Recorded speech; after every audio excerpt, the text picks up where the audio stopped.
Music makes a lot of sense on Kickstarter because ultimately every project is an exchange between a creator and their audience. Amanda Palmer has this universe around her, and we're all sort of a part of it, and she really allows people to come into it. And so you just engender a lot of loyalty from that, and a lot of dedicated fans, and she really has that in a big way. One thing that I've learned about my fans and about people in general, but I feel like I already learned this as a street performer, is that people are very excited about and into the idea of supporting artists. I'm Amanda Palmer, and this is Neil Gaiman. She's been a part of Kickstarter projects.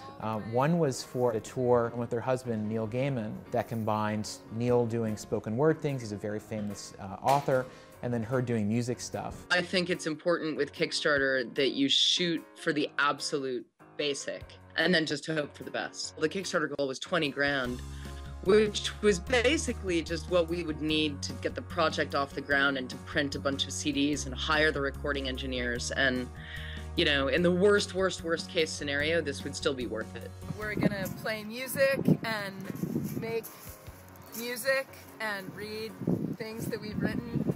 It tells you something interesting about Kickstarter too, that video, which wasn't all that informative. It was one take. There was no fancy editing. There was no fancy anything. It was a iPhone video taken on a beach with me and Neil just saying, "Hi, it's us. This is what we're doing. Thanks." You know, and that Kickstarter project was one of the most successful Kickstarters. It made $130,000. Someone is communicating, all I need is 20 grand, yet people continue to give. And they do because it's not just about the goal, it's about being a part of it. And people really open up the whole process. You know, if you back a project of someone making a record, you will see in the updates they will post, here's what happened in the studio today. You're finally getting to see like all the men behind the curtain, like, no, this is like what it takes. These are the materials I need.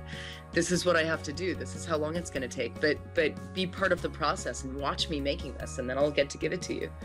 Which is really cool. You know, it's a much healthier exchange, I think, than just going to Walmart and buying something off the shelf, having no idea where, how, who, what hardship, what evil. Like, you know, this is much more transparent.